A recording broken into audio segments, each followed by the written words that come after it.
Hi, how's it going? I wanted to talk really quick about attachment, detachment. I know I've talked about this in the past. And there's a difference when you hear psychologists talk about attachment styles. That's basically saying, how do we form relationships in a sense? And how did we develop that when we were little? So people that, let's put it this way. If we have unhealed aspects around attachment, we usually present as either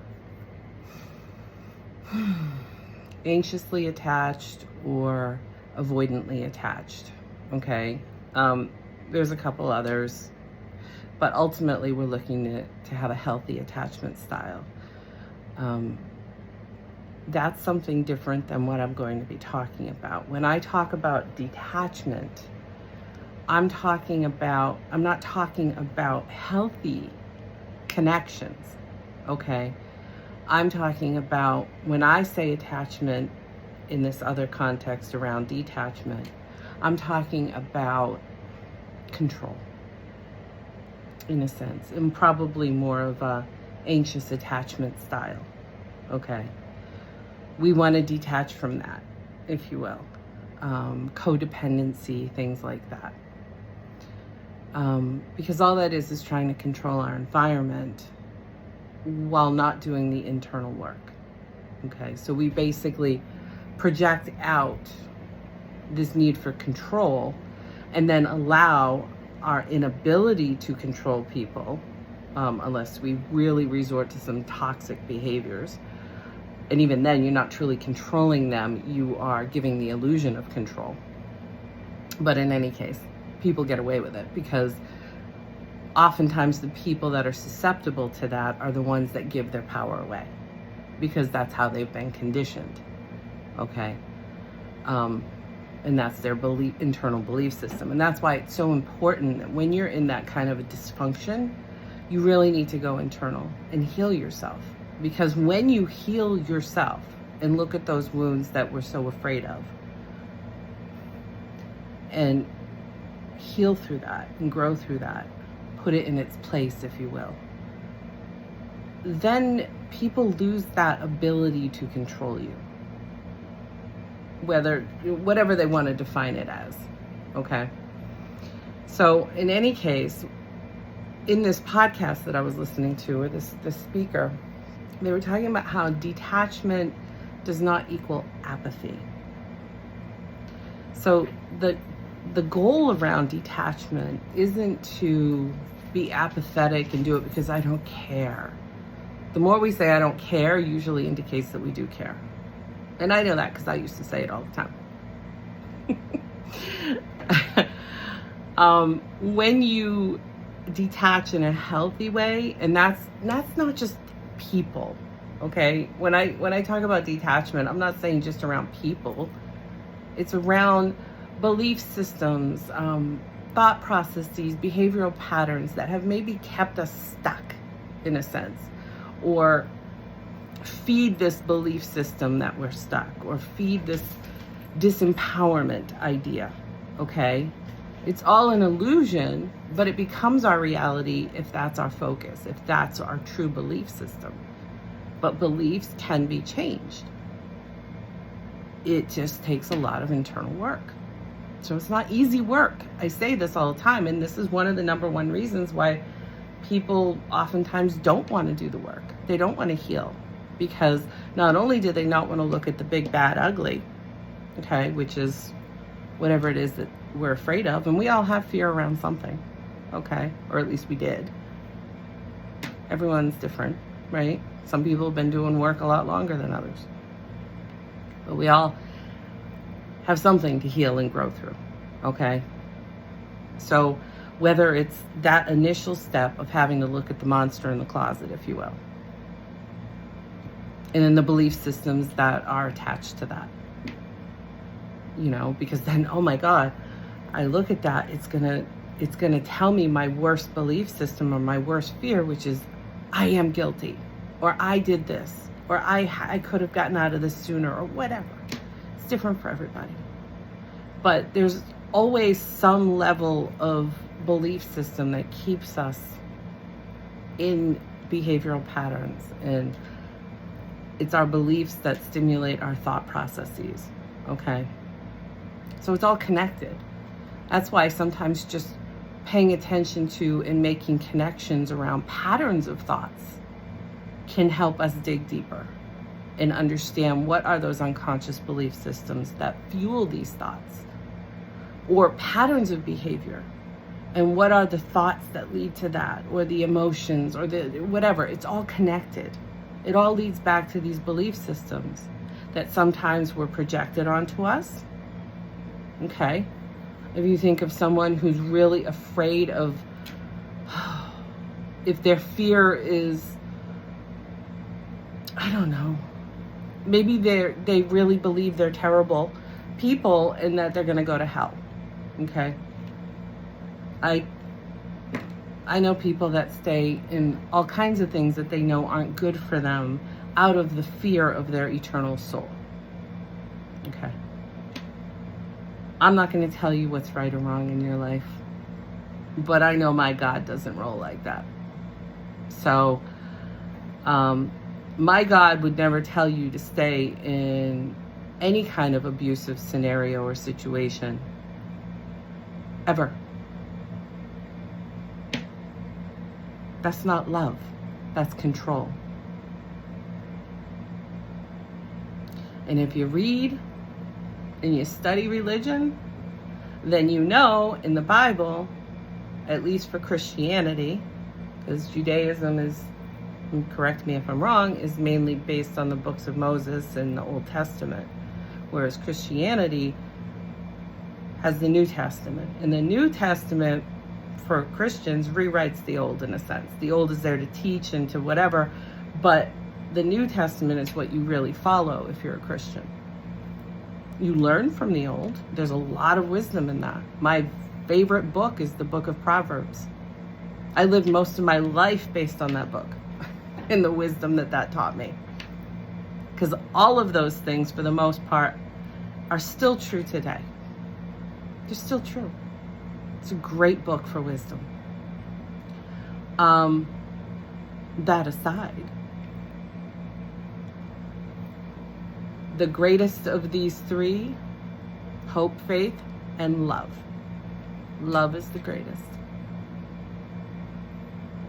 You don't control people out of love. You control people out of fear.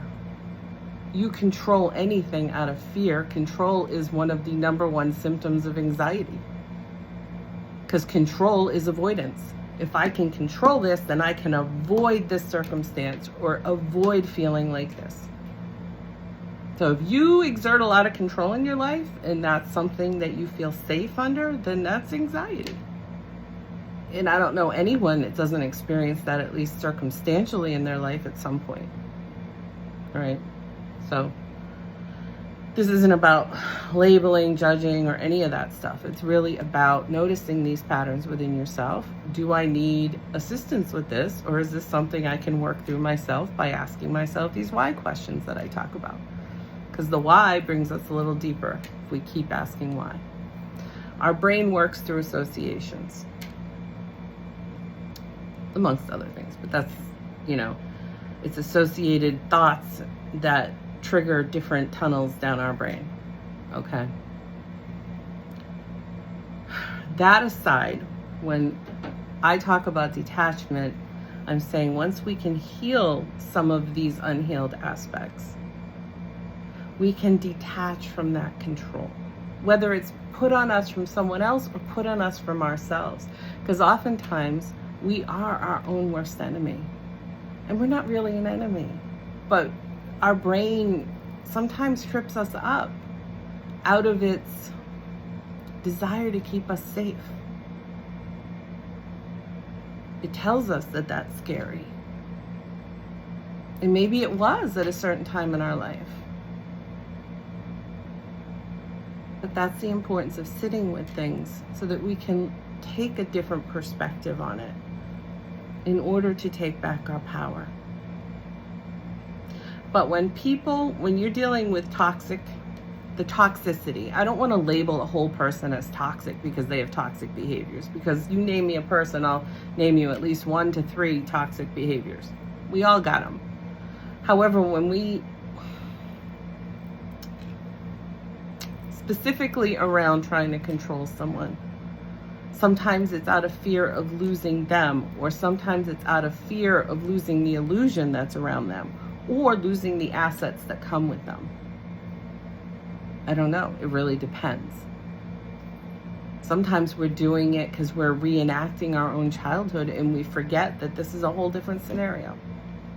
It really depends on how deep you've ever looked at yourself as to how deep it can get.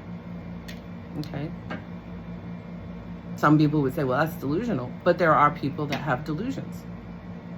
Okay? At the very least, illusions.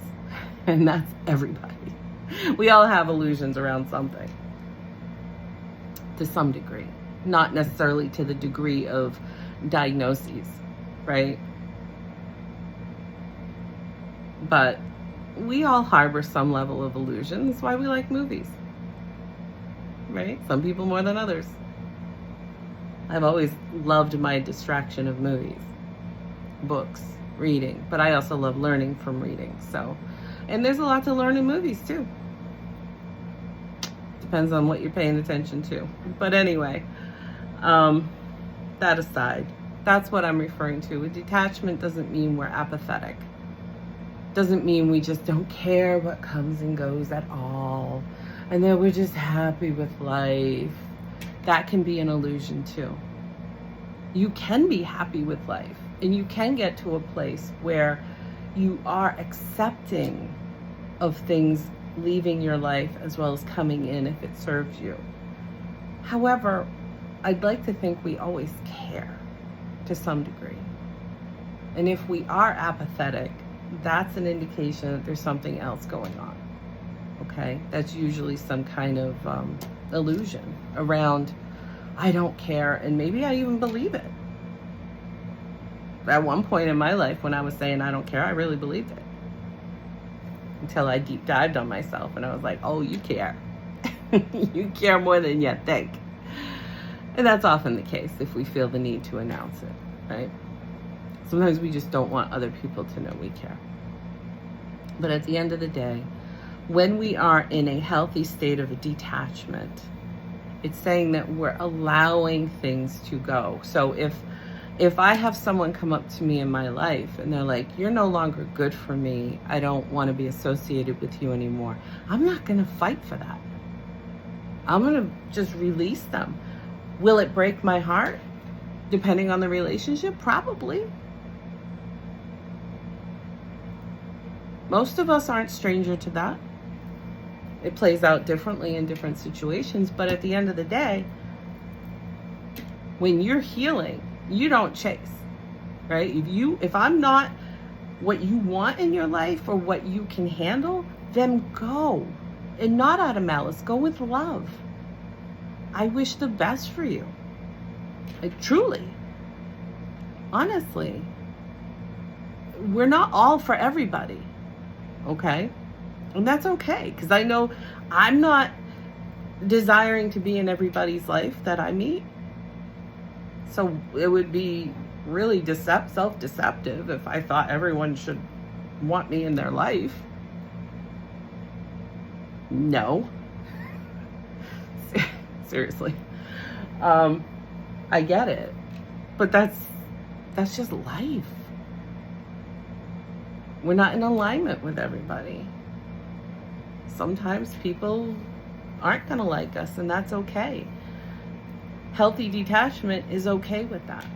It's saying, I understand that. It still might hurt, but I understand, and for the best and highest good of all parties involved, I'm going to let you go with love. That's healthy detachment. Okay? It's also internal. It's not always another person that we're detaching from. Sometimes it's detaching from a place. So people, places, things, right? A place. It's not always easy to move, even if it's exciting or happy. But sometimes we're forced to move, whether due to a natural disaster or other circumstances. Maybe even just finances. I mean, just because that's a huge part of navigating this life. However, acceptance helps with that. When we can accept a situation, acceptance does not equal approval. Okay, we don't have to approve of it or be happy about it, but we have to accept it in order to problem solve or move forward accordingly. Okay, we have to accept that it happened and that this is the reality, so that we're not sitting in a delusionary or illusionary state of mind around it. Okay? Other times it's things, maybe it's just how we think, and we have to catch those words so that we don't keep feeding a negative belief system. So we have to detach from that and allow that to change and transition into something that is more in alignment with our goals and our values and where we're looking to go. If I want to feel self-worthy and love myself so that I can create a life that's full of love and happiness, I have to catch the times where maybe I'm talking negatively to myself so that I can reframe that or even challenge it. If I constantly gaslight myself and say, well, of course that didn't work out, you're stupid. That's just one example. Not one I've ever really used, but it's an example. Then what do you think that's feeding? It's feeding a belief system of inadequacy, of lack. How is that going to help you create your best life? It's not, because your belief systems affect your perception, which impacts the choices you make within your reality. If I feel I'm stupid, even if I don't think I'm stupid, if I believe I'm stupid on an unconscious level because I keep saying that to myself, then when I get opportunities that could help me advance my life or create my best life, I'm probably going to self-sabotage that out of this belief system that I'm not good enough or I'm unworthy or whatever the case may be. So this is what I mean. We need to detach from that by challenging it on some level and replacing it with the belief system that we want. So when I talk about belief system, I'm not talking about concrete things in our environment. You know, like, well, I can believe that I'm 100 pounds versus 500 pounds. That's not what I'm referring to. I'm referring to those subjective belief systems that we all hold, which really define our worlds and how we navigate them. Again, things like intelligence or things like that. Yeah, sometimes it is concrete. If we're born with a mental disability, then maybe our IQ isn't at one level, but that should never be vilified or judged or put down in any way by others to the point where you would call yourself stupid.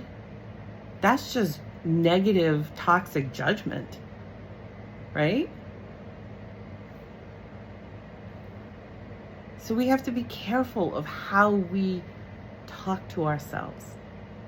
And healthy detachment serves us when we can allow those negative beliefs that don't serve us, or those negative thoughts that don't serve us, we can let them go and allow in ones that do set us up for success. Okay, so as you can see, these things can play out within relationship dynamics. They can play out within locations and how we identify with that. And it can play out, ultimately, it always comes back to belief systems, because how we believe, again, impacts our perception of what we allow in our life and the choices we make. As we heal those belief systems through recognition, through putting in the work and changing that, okay? Challenging it, replacing it with things that are more aligned with the values we're striving for, okay? Then we detach from those toxic behaviors. We detach from those overt expressions of those belief systems, whether it is through our thinking, how we behave, how we're showing up in life. Is it serving our goals? Is it serving the life we are trying to create? And to what end? Okay? So always be mindful of that. And that's what I refer to when I'm saying be mindful. Be present, be aware, and pay attention to those patterns, regardless of how they're showing up in your life. Okay? And allow yourself to flow and detach when it serves you, and it receive when it serves you. Okay? And be mindful. It's redundant. Anyway, I hope you have a great day. This weather, if you're in Massachusetts, the last few days have been beautiful, according to me. It's my subjective opinion. I love it when it's in the 60s, low 70s. It's my fave. But everyone's different. So some people love it in the 90s. And I don't love humidity. So in any case, have a great one. Enjoy the weather if you like it. I'm going to have some more porch time.